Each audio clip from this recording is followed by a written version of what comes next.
के साथ और अमी अली शेख साहब भी आ गए। कब तक लड़ोगे केस? अच्छा मोबाइल जब तक बढ़ते रहेंगे। देखें, बात सुने, अदालत में वाज़ेह तौर पर कल ही बता दिया गया था कि ये एक फौजदारी मुकदमा ना बनता है।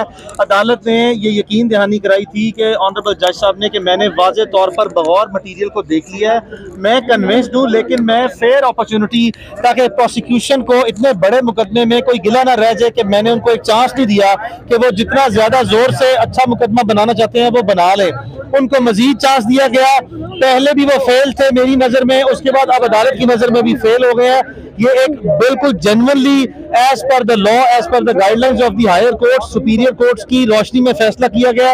ये मुकदमा जो है वो अब हुकूमत वक्त के मुंह पर तमाचा है। मजीद खुदा का वास्ता है, लोगों को बोलने दें, इन पे हक को जो कॉम्प्रोमाइज ना करें। पूछनी है अली, क्योंकि ये एक क्लासिक एग्जांपल है कि किस तरह एक आदमी को ट्रैप करके फंसाया गया।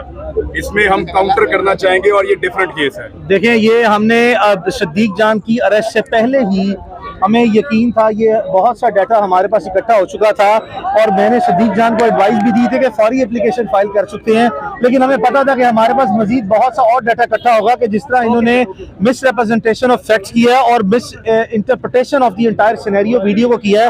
इस पे ये क्लासिकल केस है prevention of electronic crime act का।